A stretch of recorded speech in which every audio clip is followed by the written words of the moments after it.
Shakespeare was born in Stratford upon Avon, England, in 1564, but his exact birth date remains a mystery.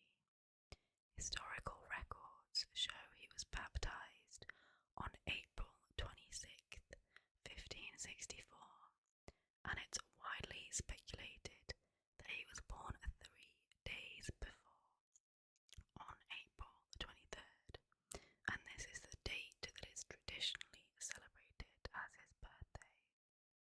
Fact number 2. The surname Shakespeare likely originates from the Old English words shaken, meaning to brandish, and spear, signifying spear. This etymology suggests the name might have described someone confrontational or argumentative in nature. Fact number 3. It is believed that Henry VI Part 1 was the first play that he wrote. Fact number 4. The only writing to be more quoted than Shakespeare is the Bible, with the most quoted play being Hamlet, which was written between 1600 and 1601. I don't know how they have measured what is the most quoted piece of work, so yeah, that's an interesting one to back up. Fact number 5. Shakespeare's plays had common themes: love, power and politics, identity, revenge, appearance versus reality, fate and free will, madness and sanity. Fact number 6. Shakespeare used the word love over 2,000 times in his works. Just in his play Romeo and Juliet, the word appears over 150 times. Fact number 7. Shakespeare's words continue to echo through time, with countless famous quotes embedded in our cultural consciousness. Here are just a few. To be or not to be, that is the question, from Hamlet. All the world's a stage, and all the men and women merely players, from As You Like It. The lady doth protest too much, methinks, also from Hamlet. Now is the winter of our discontent, from Richard III. Is this a dagger which I see before me, from Macbeth? If music be the food of love, play on, from Twelfth Night. All that glisters is not gold, from The Merchant of Venice. A kingdom for a horse, from Richard III. Uneasy lies the head that wears the crown, from Henry IV Part 2. And Romeo, Romeo, wherefore art thou Romeo? Which is obviously from Romeo and Juliet. Fact number 8. The spelling of Shakespeare's name remains uncertain, as there are at least 10 variations of his signature.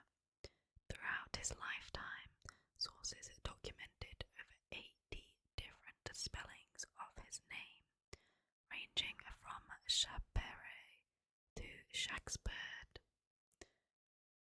Fact number 9. The common belief is that Shakespeare wrote 37 plays, but since the documentation from that time is inexact, we cannot be completely certain of the number. If we include the Two Noble Kinsmen and 2 other plays that are sometimes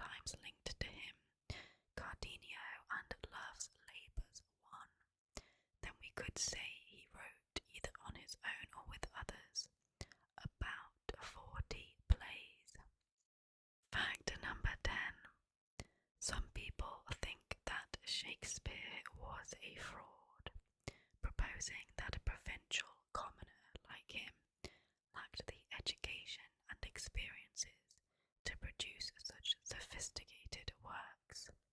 Critics argue that the breadth of knowledge displayed in his plays suggests the involvement of more educated individuals.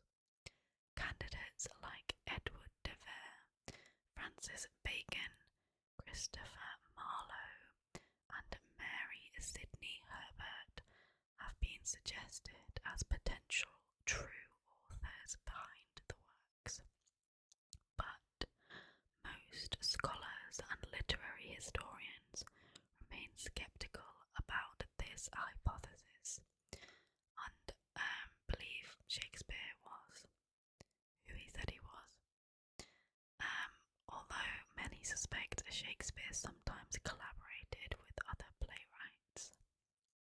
Fact number 11. The Comedy of Errors is Shakespeare's shortest play at just 1,770 lines long. Fact number 12. North America's 200 million starlings have Shakespeare to thank for their existence. Shakespeare's works are rich with avian references, totaling over 600 mentions of birds, including the starling, which is a songbird native to Europe and Western Asia.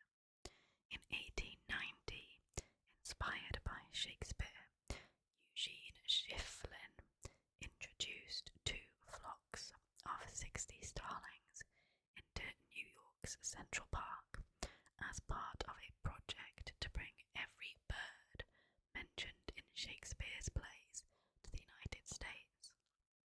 Over the past 120 years, the highly adaptable starlings, now numbering 200 million across North America, have become invasive, posing a threat to native bird species and ecosystems. Very eccentric. Fact number 13. Plays by Shakespeare have influenced several Hollywood movies.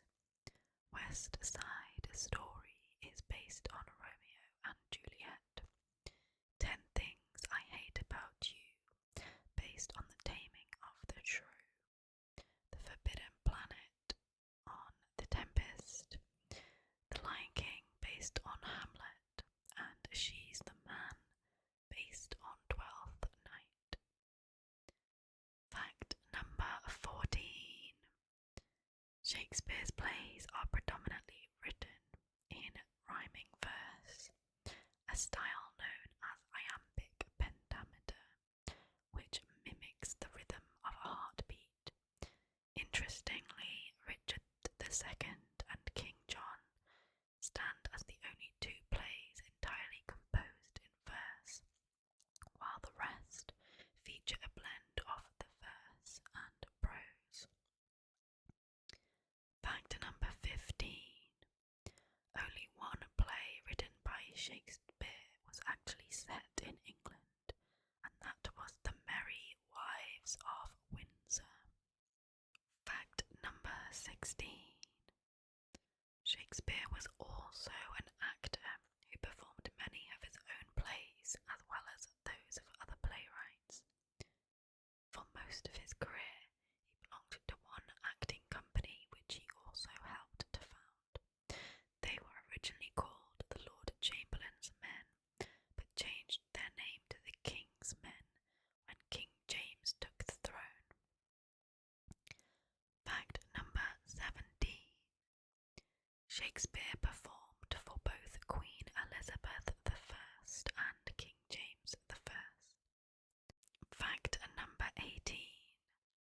Shakespeare is widely recognised as the greatest English poet.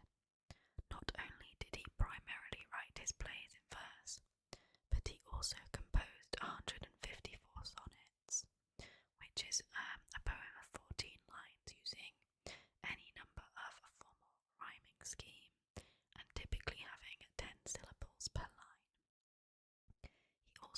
wrote 2 epic narrative poems and several other minor works. Fact number 19.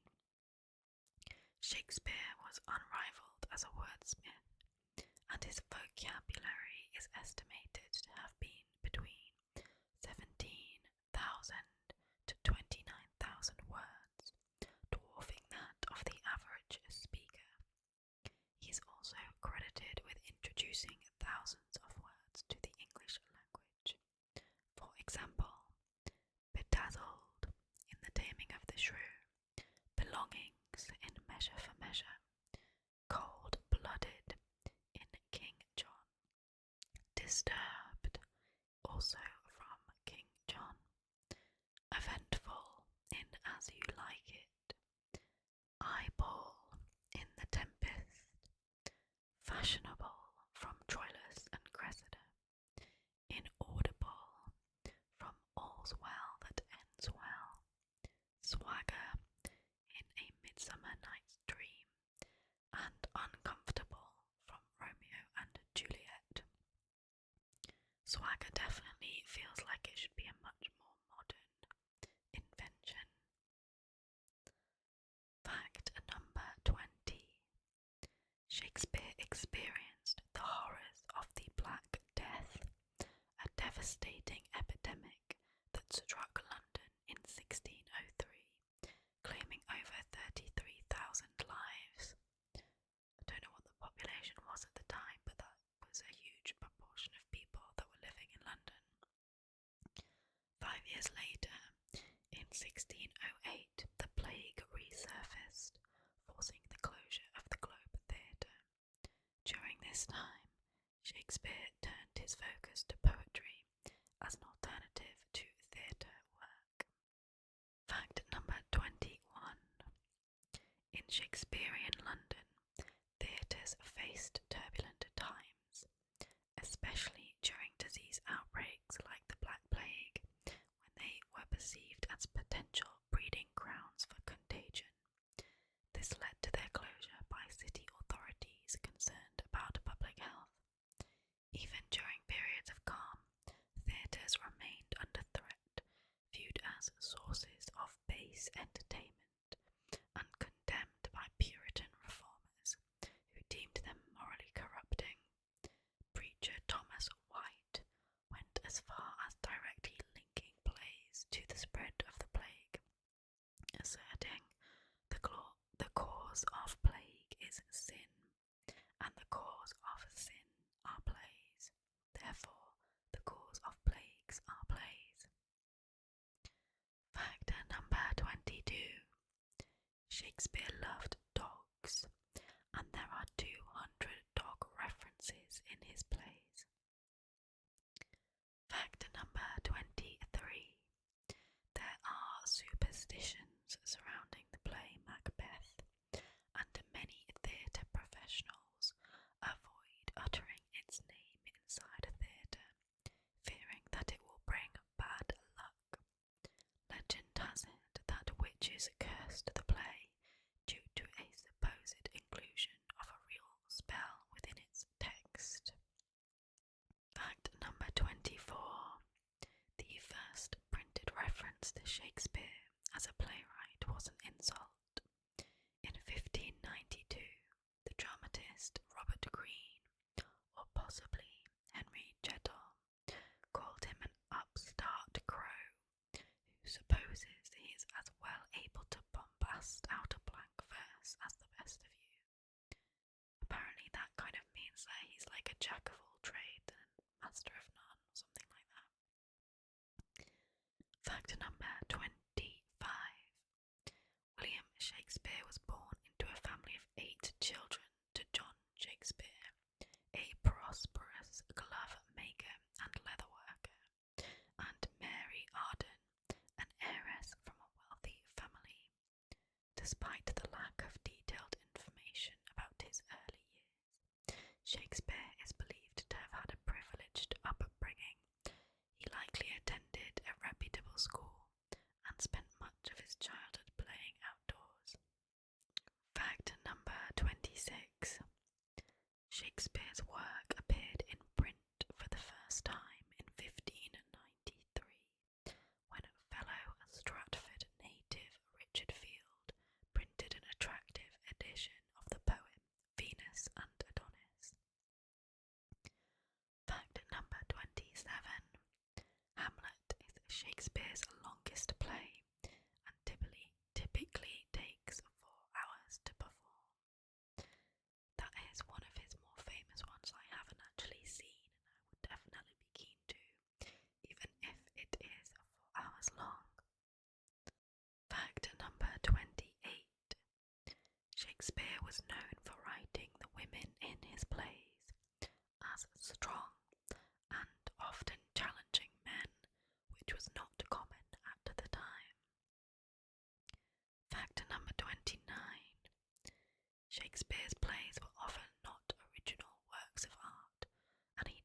said that Shakespeare may have played a role in a daring heist, the theft of a theatre. In 1596, the theatre in Shoreditch, where Shakespeare refined his craft, closed due to an expired lease. 2 years later, former owners attempted to reclaim it by dismantling the playhouse on winter's night, armed with swords and axes. Parts of the dismantled playhouse were later used in constructing a new venue south of the River Thames, the iconic Globe Theatre. Fact number 32. Admission to the Globe was fairly affordable, costing only a penny for entry to the pit, which was an open-air area where patrons stood to watch the performances.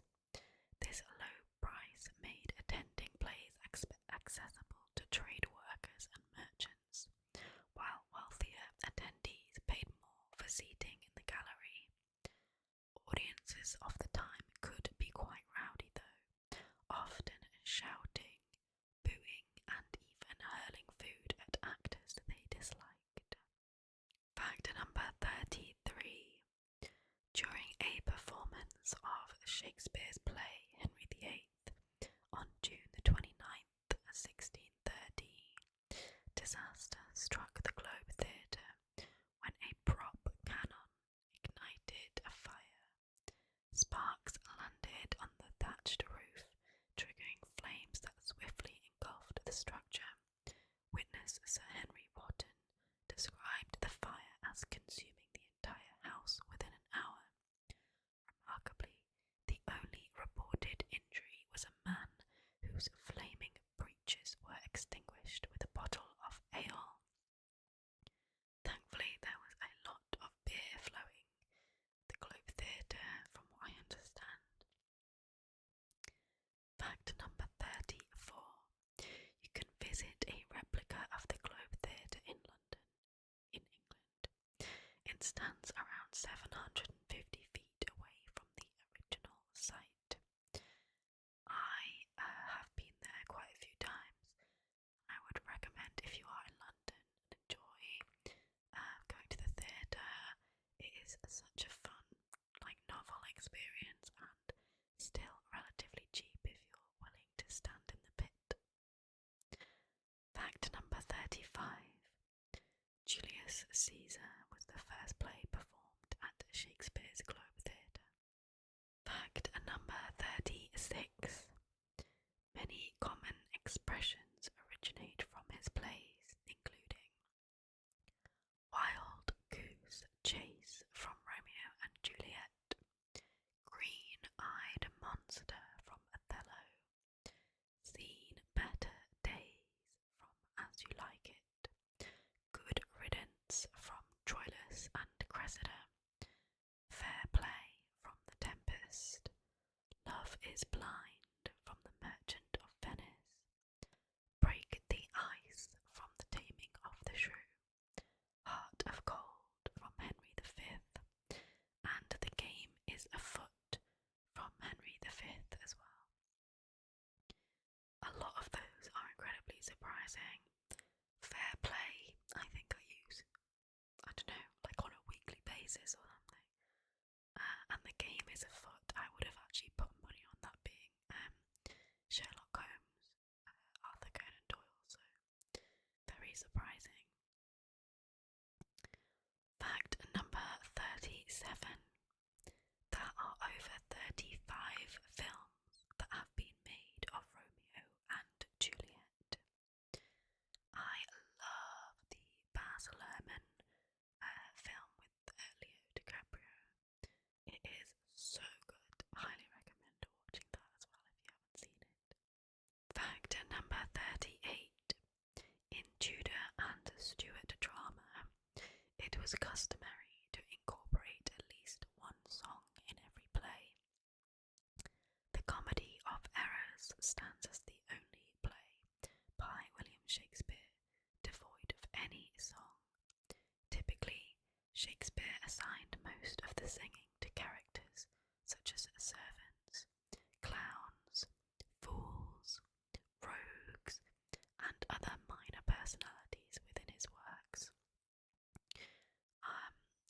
this is one of the things that really doesn't translate well to when you're sat in a classroom reading the kind of vibrancy or like the emotion you get from the kind of songs and stuff that when they're being acted out on stage really brings them to life in a way you can't really get from studying them at school. Fact number 39. In 1582, William Shakespeare married a farmer's daughter called Anne Hathaway. They had 3 children together, a daughter called Susanna and twins called Judith and Hamnet. Fact number 40. Of his 3 children, only one daughter had a child, and that child never had children, so there are no direct descendants from William Shakespeare. Fact number 41. Macbeth is the most widely taught Shakespeare play. From a sample size of 1, I agree, because I was also taught Macbeth, one of the several plays that we studied at school. I did not enjoy it at the time. Fact number 42. The once dismissed story of 18th century grave robbers stealing Shakespeare's skull gained credence through a 2016 archaeological investigation. It revealed Shakespeare's head was missing from his grave, likely taken by trophy hunters. Grave robbing was common at that time, driven by a desire to analyse the skulls of famous figures. Shakespeare's renown made him a prime target. Fact number 43. Shakespeare stands out from other writers for his remarkable versatility in crafting plays across various genres and styles. He was a master of multiple forms, capable of writing everything from side-splitting comedy to bloody tragedy, heady romance, magic and mischief, historical epics, and more. Shakespeare's plays are broadly classified into 3 main genres: comedy, tragedy, and history, although there is debate about such classifications, and many scholars add a 4th category to that list, which would be the problem play. And that's basically where it doesn't fit into any of the other categories, I think. I think maybe the fact that Shakespeare was so broad in terms of style and subject matter probably was fuel to the fire that he wasn't one person. Fact number 44. There is a lost play called Cardenio, which was performed during Shakespeare's life, but there is no written record of the story.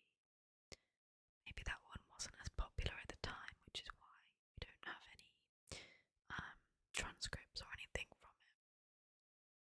Fact number 45, and you might have to bear with me on this one. The longest word in Shakespeare is honorificabilitudinitatibus, which was used in Love's Labour's Lost. The Collins English Dictionary defined the word as invincible, glorious, honourableness. And that is horrible to say, so I feel bad for any actor that had to perform that. Fact number 46. Shakespeare's last play, The Two Noble Kinsmen, was written when he was 49 years old. Fact number 47. Shakespeare was rich during his lifetime. Unlike most famous artists of his time, the bard did not die in poverty. When he died, his will contained several large holdings of land. Fact number 48. Shakespeare's plays plays have been translated into more than 100 languages. Fact number 49. On April 23rd, 1616, Shakespeare passed away in his hometown of Stratford-upon-Avon at the age of 52. Remarkably, his death coincided with what is believed to have been his birthday, although the exact date of his birth remains uncertain. Legend has it that he fell ill and died after a night of heavy drinking with fellow artists Ben Jonson and Michael Drayton, adding a colourful anecdote to the story of his final days. It's amazing that he did so much and made such an impression and still died like relatively early. I know for the time that probably wasn't early, but 52 definitely is these days. The final fact, number 50. Following Shakespeare's passing, his legacy endured through the efforts of his two close colleagues, John Hemming and Henry Condell. In 1623, they compiled and edited his plays, publishing them in a book titled Mr. William Shakespeare's Comedies, Histories and Tragedies, commonly known as the First Folio. This monumental work preserved Shakespeare's writings for future generations and is hailed as one of the most important books in the English language. Those are all the facts that I have for you. I found that really easy to research there, despite how long ago he lived, like 400 years ago. Yeah, there's a lot of stuff out there. There's a lot of interesting facts. I guess because he is so